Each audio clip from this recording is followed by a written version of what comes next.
सफल बुढागरे। अहिले म पोखरा लेखनाथ महानगरपालिका स्थित पुमदीमा रहेको विश्व शान्ति स्तूपको अवलोकनमा आइरहेको छु। आज म तपाईहरुलाई केही यस विश्व शान्ति स्तूपको बारेमा केही दृश्यहरू हजुरहरूलाई यस भिडियो मार्फत प्रदान गर्नेछु। यदि तपाईहरुले यो युट्युब च्यानल सब्स्क्राइब गर्नुभएको छैन भने कृपया पहिला सब्स्क्राइब गरिदिनु होला र अन्तिमसम्म यो भिडियो हेरिदिनु होला। कृपया ध्यान दिएर हेरिदिनु होला। शान्ति स्तूपका दुईवटा गेट मध्ये उत्तर पूर्वपट्टिको एउटा गेट हो जुन चाहिँ यहाँका स्थानीय बासिन्दाहरू पनि प्रवेश गर्न मिल्छ यो गेटबाट, र अर्को गेट रहेको छ उतापट्टि। त्यो गेट पोखराबाट आउने महानुभावहरूको लागि सहयोग हुनेछ, त्यो गेटबाट प्रवेश गर्नुहुनेछ। यो नोटिस बोर्ड टाँसिएको छ शान्ति स्तूप स्थित। पहिलो आउने बित्तिकै प्रवेशद्वारबाट छिर्ने बित्तिकै एउटा भिडियो टाँसिएको छ, एउटा नोटिस बोर्ड टाँसिएको छ।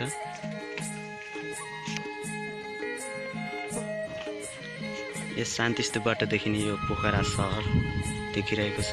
यहाँबाट अझ राम्रो सहर देख्न सकिन्छ। आजको मौसमले गर्दा यो सहर अझै स्पष्ट रूपमा देख्न सकिएको छैन। यहाँबाट तालबराई मन्दिर पनि अलिकति भाग देख्न सकिन्छ, जुन लेफ्ट साइडबाट अलिकति थोरै यता रहेको छ। यो सम्पूर्ण पोखरा सहर यस शान्ति स्तूपबाट देख्न सकिन्छ। यो बिहार जुन बुद्ध बिहार रहेको छ, यहाँभित्र भिजुअरले ध्यान गर्नुहुनेछ। अहिले बन्द रहेको छ। यसलाई बिहान र बेलुका यहाँभित्र ध्यान हुनेछ। यहाँबाट अझ राम्रो देख्न सकिन्छ। यहाँ धेरै महानुभावहरू यस शान्ति स्तूपमा उपस्थित हुनुहुनेछ। छेउमा चाहिँ वृक्षारोपणहरू गरिएको छ। यो पार्क जसमा चाहिँ शीतल ताप्न अथवा एकछिन आनन्दको लागि बस्नको लागि प्रतीक्षालयको रूपमा रहेको छ। यो मिलबहादुर शेरचनको शालिग, जसले यस शान्ति स्तूपलाई निर्माण गर्नको लागि पहल गर्नुभएको थियो। यो शान्ति स्तूपको मेन मुख्य मन्दिर। यहाँ 4 छेउमा शालिगहरू रहेका छन्।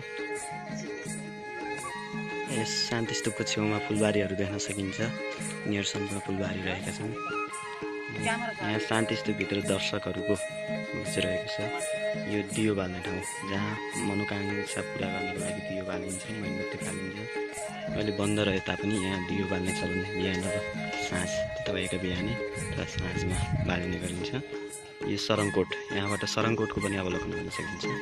विभिन्न ध्वजापताहरू टाँसिएको छ, जसमा बुद्ध भगवानका केही ज्ञानहरू रहेका छन्। यो साइकल सिटी पोखरा लगायत अन्य संस्थाहरूले सहयोग गरेका केही कुर्सी, जसलाई चाहिँ यहाँ आएका दर्शकहरूको लागि, यहाँ आउने पाहुनाहरूको लागि बस्नको लागि व्यवस्था गरिएको छ। यो स्तम्भ जुन चाहिँ शान्ति स्तूपको जुन मुख्य मन्दिरको छेउमा रहेको छ, मुख्य गुम्बजको छेउमा, यो अर्को शिलालेख। यहाँ अन्तिम सिँढीमा चप्पल फुकालेर जाने नियम छ यसमा, यो मन्दिरको लागि, यो गुम्बजको लागि।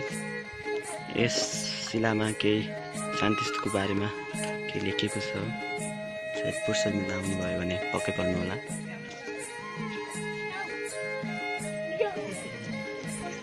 यस शान्ति स्तूपमा 4वटा मूर्तिहरू रहेका छन्, जसमा यो पहिलो मूर्ति सुरु अगाडिको मोडाको मूर्ति, जुन चाहिँ ध्यान बस्नुभएको छ गौतम बुद्ध। यो गौतम बुद्धको बाल्यकालको मूर्ति। यो मूर्ति गौतम बुद्ध ध्यानको लागि निस्किएपछिको मूर्ति हो। यो भगवान बुद्धको देहावसान पछिको मूर्ति, जसलाई देहावसानको सङ्केत गर्दछ यो मूर्तिले। शान्ति स्तूपको स्तम्भ हेरिसके पछाडि अर्को स्तम्भ रहेको छ, यहाँनिर सानो स्तम्भ, यो बाटोमा पर्दछ, जुन एउटा मठ जस्तो रहेको छ। म फर्किने क्रममा छु, अर्को गेटबाट निस्किन लागिरहेको छु। यो विश्व शान्ति स्तूपको अर्को गेट, जुन अघिको 2टा गेटमध्ये यो अर्को गेट हो। यो बाटो यहाँबाट ग्रामीण एरियातिर जान सकिन्छ। यहाँभन्दा तल रहेको छ यो जङ्गल, जुन केही वर्ष अगाडि रानीवन जीवन नामाकरण गरिएको थियो। धन्यवाद।